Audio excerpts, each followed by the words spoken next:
Hi, good morning. ഇന്ന് എവിടെ പോകണമെന്ന് വെച്ചാൽ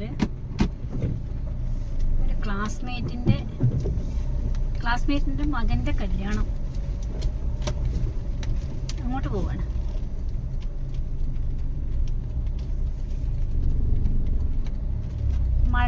മഴയുണ്ട് കുറേശ്ശെ. ഇന്ന് വലിയ മഴയൊന്നുമില്ല. ഇറങ്ങാൻ സമയത്തേക്ക് മഴ വന്നു. അതാണ്.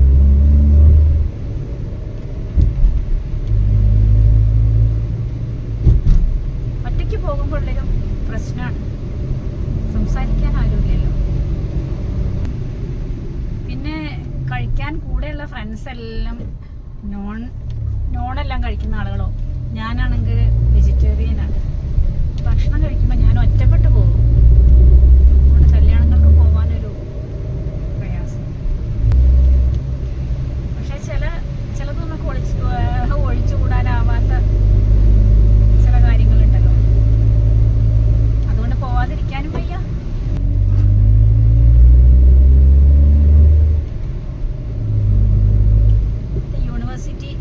കാലിക്കറ്റ് യൂണിവേഴ്സിറ്റിയുടെ സ്റ്റോപ്പിലേക്ക് എത്തി.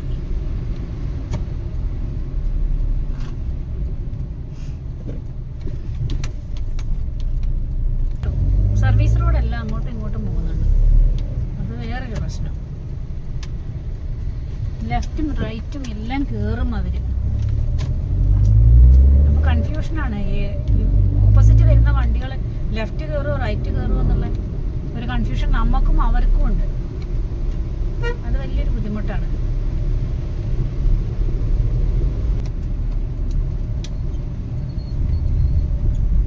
ഞങ്ങളുടെ ഹോം ടൗണിലേക്ക് എത്തി.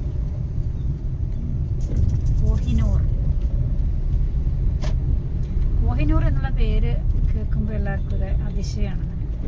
ഒരു സ്ഥലത്തിന്റെ പേര് കോഹിനൂർ എന്ന്.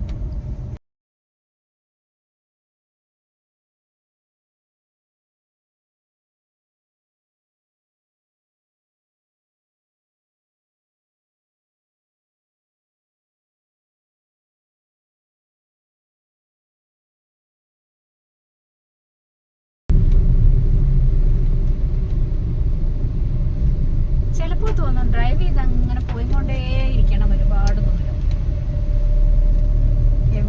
എവിടെയെങ്കിലും എത്തുമ്പോൾ അവിടെ എവിടെയെങ്കിലും താമസിക്കുക, പിറ്റേന്ന് വീണ്ടും പോവുക, അങ്ങനെ പോയിക്കൊണ്ടേയിരിക്കാൻ തോന്നും. നമുക്ക് എപ്പോഴും ഉണ്ടല്ലോ ഒരു സ്ഥലത്ത് താമസിക്കുമ്പോൾ, പുതിയൊരു വീട്ടിൽ താമസിക്കുമ്പോൾ നമുക്ക് കുറച്ച് ദിവസങ്ങൾ നമുക്ക് വലിയൊരു പുതുമയായിരിക്കും. പക്ഷെ നമ്മുടെ കണ്ണിനത് പഴകി കഴിയുമ്പോൾ നമുക്കൊരു മടുപ്പ് വരും. നമ്മൾ എവിടെയെങ്കിലുമൊക്കെ ചില സ്ഥലങ്ങൾ, ഇപ്പം നമ്മൾ നല്ല ഭംഗിയുണ്ട് എന്ന് പറഞ്ഞ സ്ഥലങ്ങളിലൊക്കെ പോയിട്ട് നമ്മൾ താമസിക്കുന്ന സമയത്ത് ആ കുറച്ച് ദിവസം ആയിരിക്കും കേട്ടോ. ഒരുപാട് ദിവസം അവിടെ താമസിച്ചാൽ നമുക്ക് അതിൻ്റെ ഭംഗി നഷ്ടപ്പെടും. അപ്പം ഇങ്ങനെ സഞ്ചരിച്ചുകൊണ്ടിരിക്കുമ്പോൾ നമുക്ക് ആ എല്ലാ സൗന്ദര്യവും അങ്ങനെ ആസ്വദിച്ച് അങ്ങനെ പോകാൻ പറ്റും. ഇപ്പോൾ ലേഡീസൊക്കെ അങ്ങനെ പോകുന്നുണ്ട്. എന്നാലും കൂടുതലും ആണുങ്ങൾക്കാണ് അങ്ങനത്തെ കാര്യങ്ങളിൽ വളരെ ഭാഗ്യമുള്ള ആളുകൾ. അവർക്ക് എവിടെയും എപ്പോഴും പോവാലോ, ഒരാളെ കൂട്ടില്ലെങ്കിൽ. കല്യാണം കഴിഞ്ഞിട്ട് വേറെ പരിപാടികളും ഉണ്ട്. കുറച്ച് ചെറിയ പർച്ചേസ് എന്ന് വെച്ചാൽ ഞങ്ങളുടെ ഗേൾസ് ഹൈസ്കൂളിൻ്റെ ഒരു ഗെറ്റ് ടുഗദർ വരുന്നുണ്ട്. അതിന് ഞങ്ങളിങ്ങനെ പല ഫംഗ്ഷനും നടത്താറുണ്ട്. വെറുതെ ഓരോ ചെറിയ ചെറിയ ഗെയിംസ്, പ്രായമായിട്ടുള്ള ആളുകളുടെ ഒരു ഗെറ്റ് ടുഗദർ.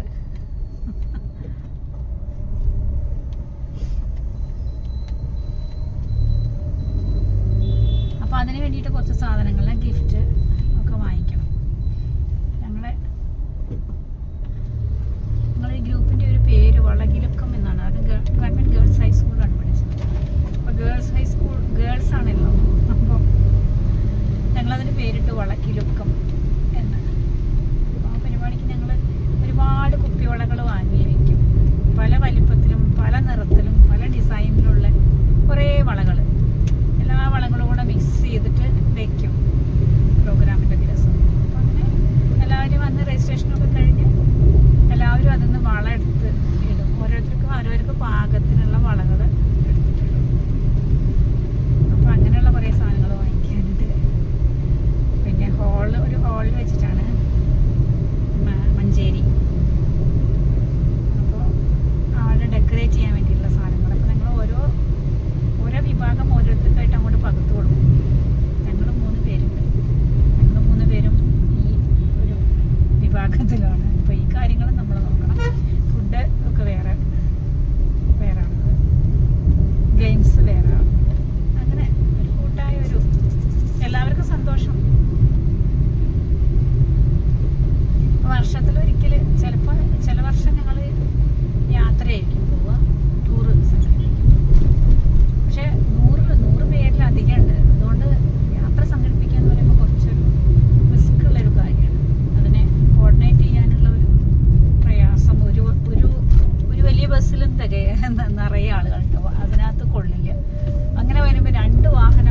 അതൊക്കെയല്ലേ ഉള്ളൂ ജീവിതത്തില്.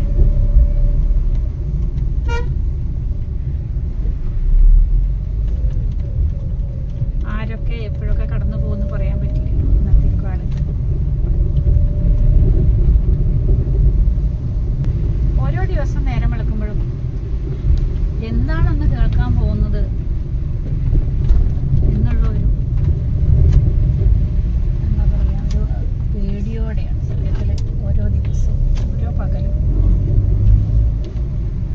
രാവിലെ ആകുമ്പോൾ എന്ത് ന്യൂസായിരിക്കും കേൾക്കാൻ പോകുന്നത്.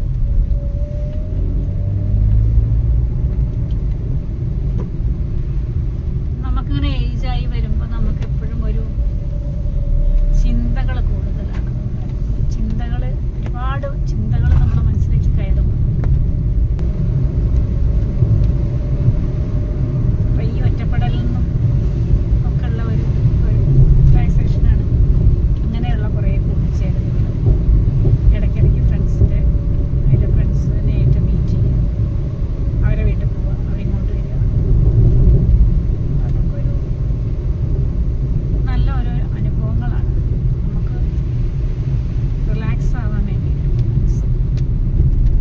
മാത്രമല്ല എപ്പോഴും എല്ലാവർക്കാണെങ്കിലും നമ്മളിപ്പോൾ അവരെ ഓർമ്മിക്കണു എന്ന് പറയുമ്പോൾ അവർക്ക് സന്തോഷം, അവർ നമ്മളെ ഓർമ്മിക്കണു എന്ന് പറയുമ്പോൾ നമുക്കൊരു സന്തോഷം.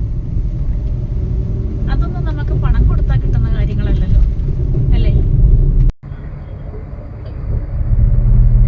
മഴയൊന്ന് പെയ്ത് തോർന്നതാണ്, വീണ്ടും മഴ പെയ്യാന്ന് തോന്നുന്നുണ്ട്. ഇപ്പം എൻ്റെ ഓഡിയോ ക്ലിയർ ആവുന്നുണ്ടോയെന്ന് അറിയില്ല. നേരത്തെ എല്ലാം ഞാൻ മൈക്ക് യൂസ് ചെയ്യാതെയാണ് സംസാരിച്ചുകൊണ്ടിരുന്നത്. അപ്പോൾ ഇതിന് മുമ്പ് എടുത്തൊരു വ്ളോഗിൽ സൗണ്ടിൻ്റെ ഒരു പ്രോബ്ലം കമൻറ്റ് വന്നിട്ടുണ്ടായിരുന്നു. അപ്പം ഞാൻ കാറിനകത്ത് വെച്ചിട്ടല്ലേ, അപ്പം മൈക്കിൻ്റെ ആവശ്യമില്ലല്ലോ എന്ന് വിചാരിച്ചിട്ടാണ്. പക്ഷേ ഇപ്പോഴും കുറച്ച് മുന്നേ ഞാൻ മൈക്ക് വയ്ക്കാനത് മറന്നുപോയി. അപ്പോൾ ഇപ്പം ഞാൻ മൈക്ക് യൂസ് ചെയ്യുന്നുണ്ട്. ഇപ്പോൾ വോയിസ് ക്ലാരിറ്റി ഉണ്ടാവുമെന്ന് വിചാരിക്കുന്നു. എന്തായാലും പിന്നെ ഒരു മഴ വരാനുള്ളൊരു ചാൻസ് കാണുന്നുണ്ട്. മഴ എല്ലാവർക്കും നല്ല ഇഷ്ടമുള്ള കാര്യമാണ്. പക്ഷേ അതിൻ്റെ ഭീകരത മനസ്സിലായത് നമുക്ക് അന്ന് ആ പ്രളയം വന്നപ്പോഴാണ്. എൻ്റെയൊക്കെ ലൈഫിൽ ആദ്യത്തെ ഒരു അനുഭവമായിരുന്നു അത്. അന്ന് സാധാരണ നമ്മൾ മഴ പെയ്യുമ്പോൾ ഇടിയോ മിന്നലോ ഒന്നും ഇല്ലെങ്കിൽ പുറത്ത് വന്ന് ഇരിക്കും, അല്ലെങ്കിൽ മഴയത്ത് ഇറങ്ങും. അങ്ങനെയൊക്കെ മഴ ആസ്വദിച്ചിട്ടുണ്ടായിരുന്നു. അപ്പം ഞാൻ പറഞ്ഞു വന്നത് എന്താണെന്ന് വെച്ചാൽ, മഴയുടെ ഒരു ഭീകരത കണ്ടത് അന്നത്തെ പ്രളയത്തിനാണ് ശരിക്കും. പക്ഷെ അതുകൊണ്ട് എന്താണ് ഉണ്ടായത് എന്ന് വെച്ചാൽ, അതുകൊണ്ടുണ്ടായ ഒരു നേട്ടം, എല്ലാവരും ജാതിയും മതവും എല്ലാം മറന്ന് ഒന്നായ ഒരു സമയമായിരുന്നത്. അപ്പം അത് വലിയ സന്തോഷം തോന്നി. കാരണം ആളുകൾക്കൊക്കെ ഒരു ബോധം വെച്ചു, ഇനി ഇവിടുന്ന് അങ്ങോട്ട് നല്ലൊരു ജനതയായിരിക്കും ഉണ്ടായിരിക്കുക എന്നൊരു പ്രതീക്ഷ ഉണ്ടായിരുന്നു. പക്ഷെ അതൊക്കെ പിന്നെ അസ്ഥാനത്തായി. ആ ഒരു കഷ്ടപ്പാടും ആ ഒരു ദുരന്തവും അതിനൊക്കെ മറികടന്നപ്പോഴേക്കും ആളുകൾ വീണ്ടും അതേ പഴയ ലെവലിലേക്ക് തന്നെ എത്തി. വീണ്ടും വർഗീയതയും ജാതിയും മതവും രാഷ്ട്രീയവും ഒക്കെ എല്ലാം ഒരു നിമിഷം കൊണ്ട് ഇല്ലാതാവുന്ന ഒരു കാര്യമാണ് എന്നുള്ളത് എല്ലാവർക്കും അറിയാം. പക്ഷെ ആരും അത് ഉൾക്കൊള്ളാൻ തയ്യാറല്ല.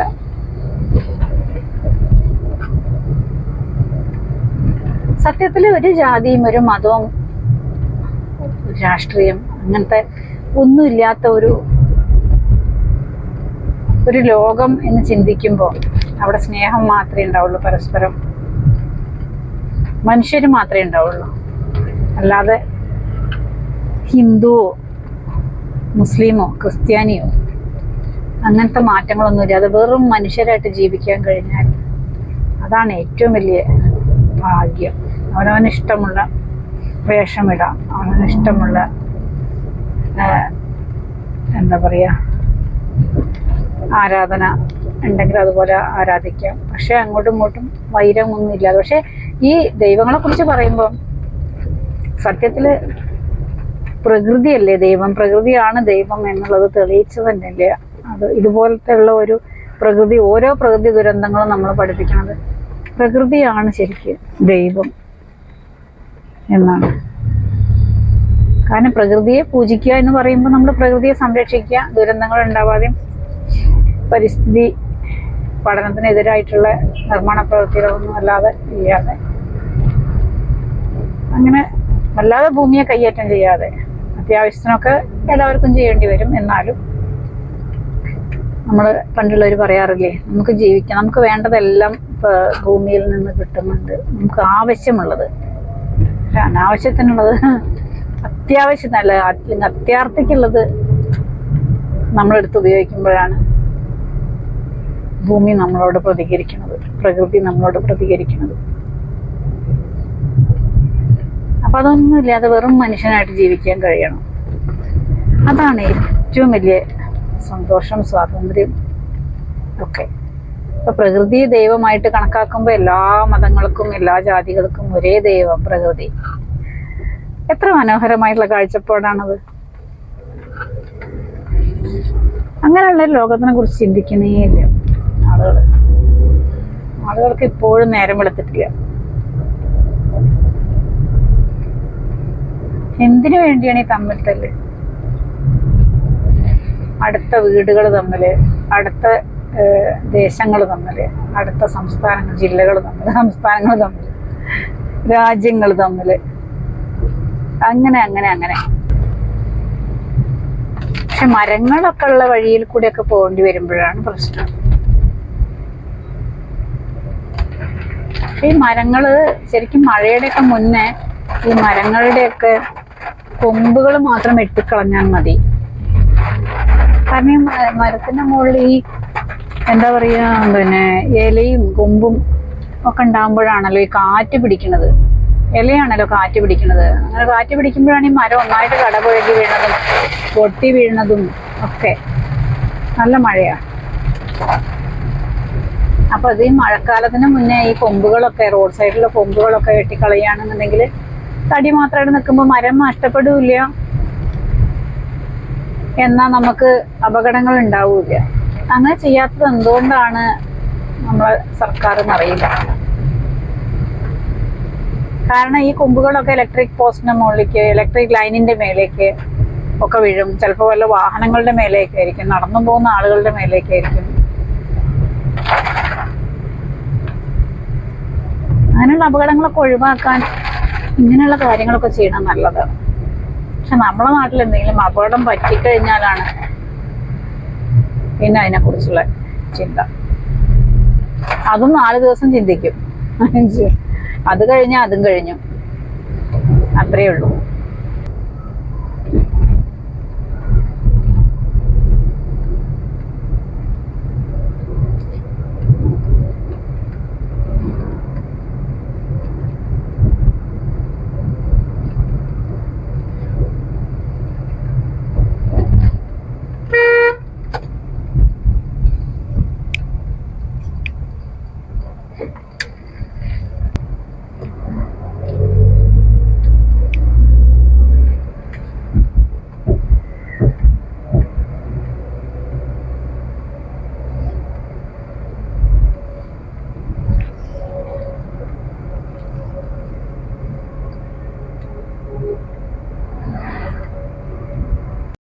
ഞാൻ പറഞ്ഞില്ലേ, പിന്നെ എന്താ സ്കൂളിൻ്റെ പരിപാടി ഉണ്ടെന്ന്. അപ്പം എൻ്റെ ഫ്രണ്ടിനെ കൂട്ടിയിട്ട് ഞങ്ങളിത് വാങ്ങിച്ചു. ഇവിടെ തന്നെ പോവാല്ലേ? എന്താ തിരക്കില്ലേ ഹൈപ്പർ മാർക്കറ്റിലൊക്കെ കയറി കഴിഞ്ഞാൽ. ആളുകളുടെ കയ്യിലൊക്കെ കാശ് നല്ലോണമുണ്ട്.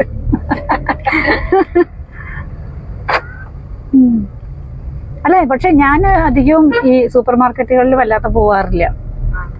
കാര്യം എന്താ അറിയോ, നമ്മളിപ്പോൾ 2 or 3 സാധനങ്ങൾ വാങ്ങിക്കാനാണ് നമുക്ക് ഉദ്ദേശം ഉണ്ടായിരുന്നുള്ളൂ എന്ന് വെച്ചാലും ഇതിനകത്ത് കയറി കഴിഞ്ഞാൽ നമ്മൾ 200 രൂപേന്റെ സാധനം വാങ്ങിക്കാനാ ഉള്ളിൽ കയറിയിട്ടുണ്ടെങ്കിൽ 2000 രൂപേന്റെ സാധനം വാങ്ങിയിട്ട് പുറത്തിറങ്ങുള്ളൂ. അല്ലേ? അതാണൊരു ബിസിനസിന്റെ ഒരു ഇതാണത്, ആളുകളുടെ മനസ്സിനെ സ്വാധീനിച്ചുള്ള. അതെ, ശരിക്കും കച്ചവടം. വേണ്ടെങ്കിലും വാങ്ങും, കാരണം നമ്മളെ കണ്ണുപെടുന്ന സാധനങ്ങൾ നമുക്ക് വേണ്ടി. അപ്പൊ നമുക്ക് ആവശ്യമില്ലാത്ത സാധനങ്ങൾ ഉണ്ടാവില്ല, എല്ലാം ആവശ്യമുള്ളതായിരിക്കും. പക്ഷെ അപ്പൊ മിക്കവാറും ചെറുകിട ആളുകളുടെ വലുതാണ്. അതെ അതെ. അല്ല കഴിയണ ചെറുകിട കച്ചവടങ്ങളില്ലേ, അങ്ങനെ സ്ഥലത്ത് നിന്ന് വാങ്ങുക നല്ലത്. അതെന്താ അറിയോ, എല്ലാം ഒരു സ്ഥലത്ത് തന്നെ കിട്ടുമ്പോഴേ കൊറേ സ്ഥലത്ത് കയറി ഇറങ്ങാം. അതെ, പക്ഷെ നമ്മളെ മനസ്സിനെ മാറ്റുന്ന തരത്തിലുള്ള ഒരു അതാണ് അതിന്റെ ഒരു ഡിസ്പ്ലേയും അങ്ങനെ സാധനങ്ങളും ഇമ്പോർട്ടഡ് ആയിട്ടുള്ള സാധനങ്ങളും അല്ലേ, പ്രീമിയം സാധനങ്ങളും അങ്ങനെ. അത് ചിലർക്കത് ഒരു ക്രേസാണ്. എന്നിട്ട് വീട്ടിൽ കൊണ്ടിട്ട് അവിടെ വയ്ക്കുകയും ചെയ്യും, അങ്ങനെ ഇരിക്കും. വീട്ടിലിപ്പോ ഒരു സൂപ്പർ മാർക്കറ്റിലുള്ള സാധനങ്ങൾ മൊത്തം ആയിട്ടുണ്ടാവും ഈ സമയത്ത്. അതെ, അത് ആരോഗ്യത്തിന് അത്ര നല്ലതല്ല, പേഴ്സന്റെ ആരോഗ്യത്തിന് നല്ലതല്ല.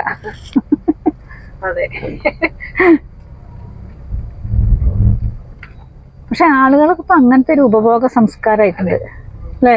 വൈകുന്നേരം ആയി കഴിഞ്ഞാല് ഇപ്പൊ തട്ടുകടയാണെങ്കിലും എല്ലാരും റോട്ടിലാണ്. ഇപ്പൊ എന്താ അറിയോ, പഴയ പോലെയല്ല, ജോലികളും അതല്ല, ഞാൻ പുറത്തുനിന്ന് ഭക്ഷണം കഴിക്കാന്നുള്ള ഒരു ടെൻഡൻസിയാണ് പൈസയായി. പിന്നെ ഇടയ്ക്കൊരു അതെ, ഇപ്പൊ എല്ലാവരും എന്താ പറയാ, ലൈഫ് കുറച്ചുകൂടെ എൻജോയ് ചെയ്യണം മൈൻഡുള്ള ആൾക്കാർ. പക്ഷെ എൻജോയ് ചെയ്യാന്ന് പറഞ്ഞാലേ ഈ ഭക്ഷണം പുറത്തുനിന്ന് കഴിക്കുന്ന ഒരു ഏർപ്പാടില്ലേ, ഫാസ്റ്റ് ഫുഡും അതൊക്കെയാണ് വല്ല പുറത്ത് പോവോ അങ്ങനത്തെ ഒക്കെ ഓക്കെ. പക്ഷെ ഇപ്പൊ എല്ലാവരും വൈകുന്നേരം ആയി കഴിഞ്ഞാൽ ഒക്കെ റോഡിലാണ് ഭക്ഷണം, റോഡ് സൈഡിലാണെങ്കിലും ഹോട്ടലുകളിലാണെങ്കിലും ഒക്കെ ഇങ്ങനത്തെ ഫുഡാണ്. തിന്നാനായിട്ട് ജീവിക്കണ പോലത്തെ ആൾക്കാരാണ് ഇപ്പൊ ശരിക്കും അല്ലേ. ആരോഗ്യത്തിന് പ്രശ്നമാണ്. അപ്പൊ ഞാൻ പറഞ്ഞു വന്നതേ, ഈ തരം ഭക്ഷണങ്ങൾ കഴിക്കാനുള്ള ഇപ്പൊ ഞാനൊക്കെ ചെറുതായ സമയത്ത് എന്ന് പറഞ്ഞാൽ ഇപ്പൊ നമ്മൾ പറയും എപ്പോഴും പണ്ടത്തെ കാര്യങ്ങൾ ഇങ്ങനെ പറഞ്ഞുകൊണ്ടിരിക്കും. എന്നാലും ഞാൻ പറയാ, അച്ഛനൊക്കെയുള്ള സമയത്ത് ഹോട്ടലിന് ഭക്ഷണം കഴിക്കാന്ന് പറഞ്ഞാൽ നമ്മള് നിവൃത്തിയില്ലെങ്കിൽ, കാരണം വേറെ എവിടെ നിന്നും ഇപ്പൊ നമുക്ക് വീട്ടിലെത്താനുള്ള ഒരു സമയം ഇല്ലാതുണ്ടെങ്കിൽ അച്ഛനൊക്കെ കഴിയുന്നതും വീട്ടിലെത്തിയിട്ടാണ് ഭക്ഷണം കഴിക്കണം. അപ്പൊ നമ്മൾ വല്ല ഗുരുവായൂർ പോകുമ്പോഴോ കോഴിക്കോട് പോകുമ്പോഴോ അങ്ങനെയൊക്കെയുള്ള സമയത്ത് മാത്രമാണ് ഒരു ഹോട്ടലിലൊക്കെ വല്ലപ്പോഴും കേറണത്. അങ്ങനെ വെറുതെ ഇങ്ങനെ ചായപ്പൊടി ഇരിക്കുക എന്നൊക്കെ പറഞ്ഞാല് അതെ, കഴിയണത് നമ്മളെ വീട്ടിലേക്ക് എത്താൻ നോക്കും. ഒരുവിധം ഒക്കെ വീട്ടിലുള്ള സാധനങ്ങൾ തന്നെ എടുത്തിട്ടാണ് നമ്മൾ ഉണ്ടാക്കി ഭക്ഷണം കഴിക്കുക. അങ്ങനത്തെ ഒരു സംസ്കാരമൊക്കെ പോയി. അല്ല, ഇതുകൊണ്ട് തെറ്റുണ്ടെന്നുള്ളതല്ല പുറത്തുനിന്ന് കഴിക്കണേന്, പക്ഷെ ഈ പുറത്തുനിന്ന് കഴിക്കണ മുഴുവൻ അത്ര നല്ല സാധനങ്ങളല്ല എന്നുള്ളതുകൊണ്ടാണ് പ്രശ്നം. അതെ, അങ്ങനത്തെ കാര്യങ്ങളിലൊക്കെയാണ് ശരിക്കും നല്ല പരിശോധനയും കാര്യങ്ങളൊക്കെ വേണ്ടതല്ലേ. നമുക്ക് ഒരു തരുന്ന ഭക്ഷണം എത്ര കണ്ട് സുരക്ഷിതത്വമുള്ളതാണ് ഉള്ളതിന്റെ ഒരു വളരെ അപകടമാണ് ശരിക്കും. ചെറിയ കുട്ടികൾക്കൊക്കെ കണ്ടില്ലേ വാങ്ങിച്ചു കൊടുക്കുന്നത് ഓരോന്ന്. അതെ അതെ, അതെ. അന്നൊന്നും ഇങ്ങനത്തെ അസുഖങ്ങളും ഇല്ലല്ലോ. പച്ചക്കറി ഇപ്പൊ പച്ചക്കറി കഴിക്കണം എന്ന് പറയും. എങ്ങനെ പച്ചക്കറി കഴിക്കുക? പച്ചക്കറി കഴിച്ചാ അത് അതിലേറെ അപകടമാണ്. അങ്ങനെ ആ പരിപാടിയെല്ലാം കഴിഞ്ഞ് ഇനി തിരിച്ചു പോകണം. ഓക്കേ.